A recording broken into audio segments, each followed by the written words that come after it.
여러분 안녕하세요. 오늘은 여러분 주위에서 다양한 형태로 사용되는 에너지, 전기 에너지의 생산 과정에 대해 알아보도록 하겠습니다. 오늘 여러분이 가장 중요하게 공부해야 할 개념은 전자기 유도입니다. 초등학교 과정에서 쇠못에 코일을 감아 전자석을 만들어 본 적이 있나요?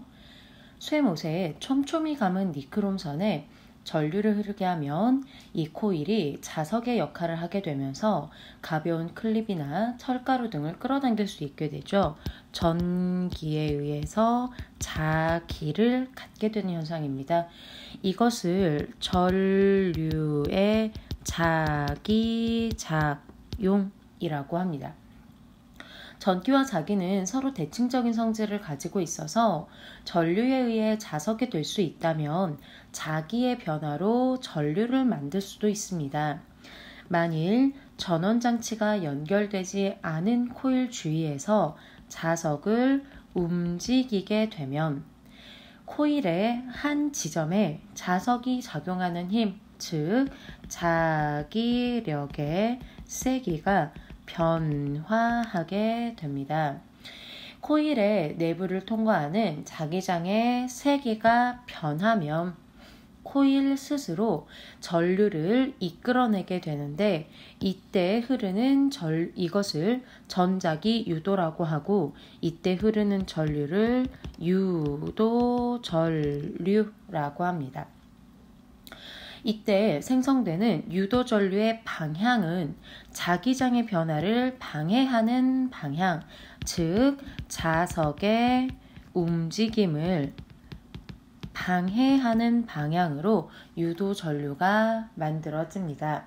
자석이 다가오면 다가오지 못하도록 청력을 작용할 수 있는 전자석이 되고 자석이 멀어지면 멀어지지 못하도록 인력을 작용할 수 있는 전자석이 되는 거죠.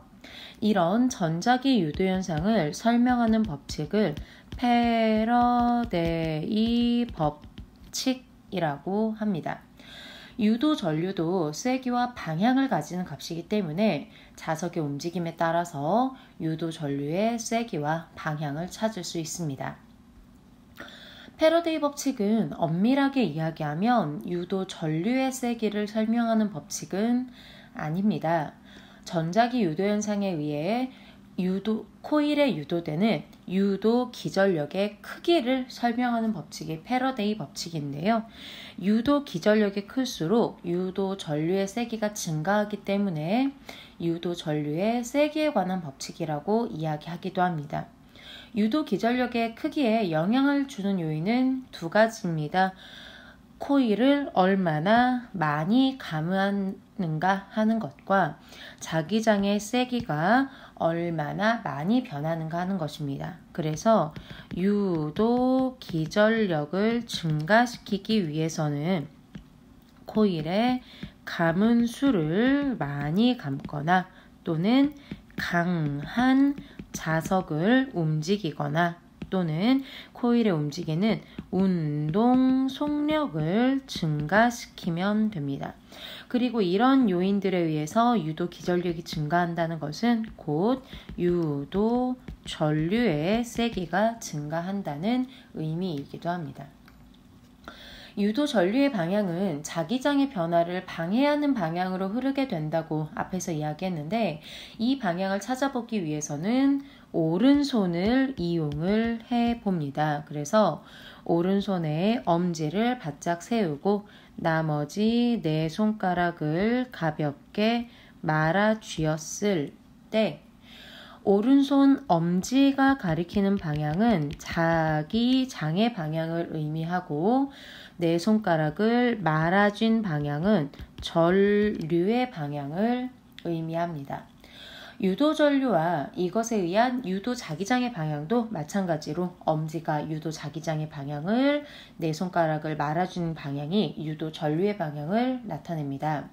한 가지 더, 우리가 오른손으로 전류의 방향과 자기장의 방향을 찾아보았을 때 오른손 엄지가 가리키는 곳을 전자석의 N극 방향이라고 해요.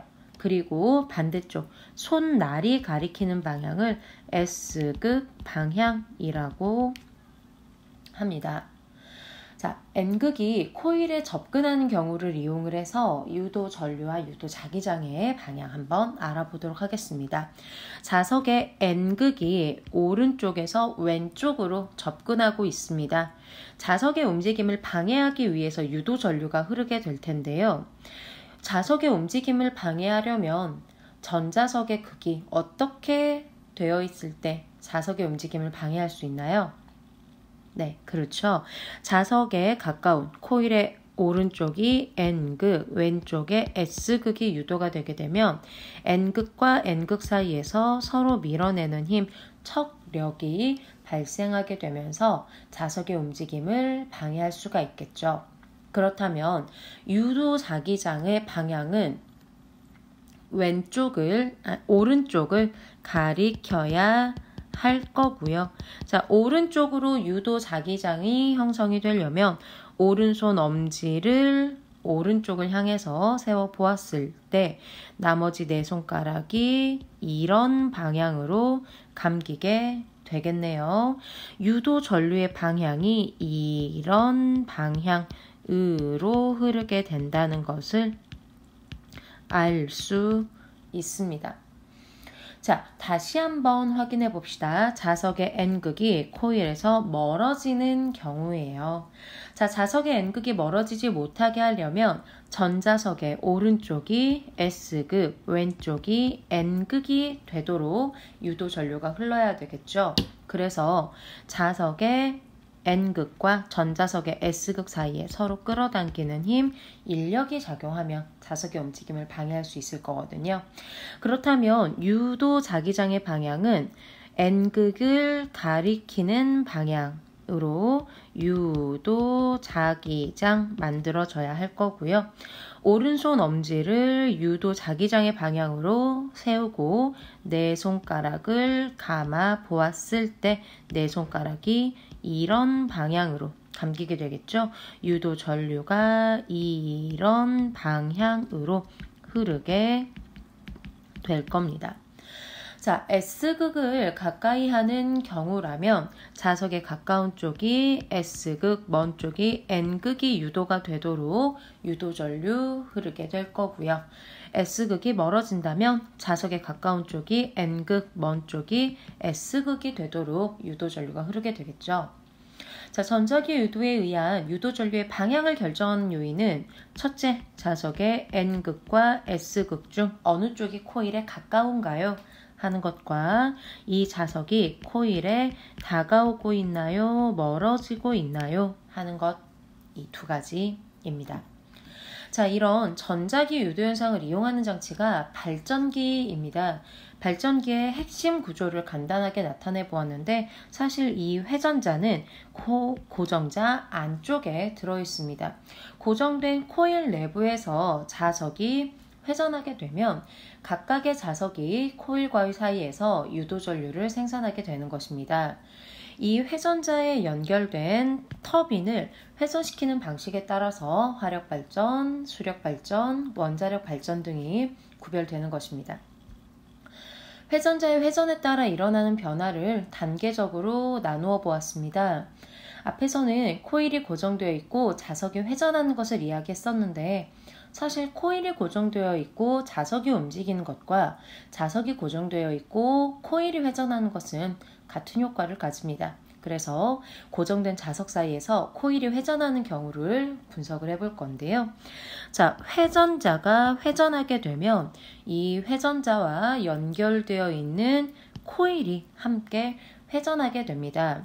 이때 자석에 의한 자기장은 항상 N극에서 S극을 향하는 방향으로 이렇게 만들어지게 되는데 코일이 회전함에 따라서 자기장의 수직한 면적이 점점점 넓어지게 되겠죠. 코일의 전체 면적이 중요한 것이 아니라 이 자기장의 수직한 면적이 중요합니다. 그래서 1번 그림에서 3번 그림으로 갈수록 코일이 회전하면서 자기장의 수직한 면적이 증가하게 될 거고요. 이것은 자기장이 증가하는 효과와 같기 때문에 코일은 스스로 유도 전류를 흘려주게 되죠. 그리고 우리가 그때 생산된 전기 에너지를 사용을 할 수 있습니다. 자, 세 번째 그림은 코일이 자기장에 완전하게 수직하게 놓여있는 경우를 나타내 본 거고요. 이 이후에도 코일이 계속해서 회전을 하게 된다면 세 번째, 네 번째, 다시 첫 번째로 가는 동안 코일의 자기장의 수직 면적이 점점점 감소하게 되겠죠. 코일은 자기장의 증가도 방해하지만 자기장의 감소도 방해합니다. 자기장의 수직한 면적이 점점 감소한다면 이것은 코일을 통과하는 자기장이 감소하는 것과 같은 효과를 만들어내기 때문에 마찬가지 유도 전류가 흐르게 됩니다. 그리고 우리가 그 전기 에너지 사용을 하게 되는 거겠죠. 이때 코일의 면적이 증가할 때 흐르는 전류의 방향과 감소할 때 흐르는 전류의 방향은 서로 반대이기 때문에 발전기에서 생산되는 전류는 기본적으로 교류, 일정 시간 간격으로 전류의 방향이 바뀌는 교류 전류입니다. 국내에서 가장 많은 전기를 생산하는 화력발전의 구조입니다. 화력발전은 화석연료의 연소를 통해서 열을 발생시키고 이 발생시킨 열로 물을 끓여서 이 수증기를 형성을 하게 되면 수증기가 터빈의 날개를 돌리면서 터빈의 날개와 연결된 발전기의 회전자가 회전해서 전기 에너지를 생산을 합니다. 터빈을 생산하고 난 수증기는 냉각기로 이동하게 되고 이 냉각기의 중심을 통과하는 냉각수에 의해 액화되게 되면 이 액화된 물이 다시 펌프에 의해서 보일러실로 이동해 전기 에너지를 생산하는 수증기로 바뀌게 되겠죠. 화력 발전에서 에너지 전환 과정 이렇게 이야기할 수 있겠네요. 화석 연료에 저장돼 있던 화학 에너지가 열 에너지로 전환될 거고요. 이것이 수증기의 운동 에너지로 전환되면 수증기의 운동 에너지가 터빈을 회전시키는 터빈의 운동 에너지로 이것에 의해서 전기 에너지가 생산된다라고 할 수 있습니다.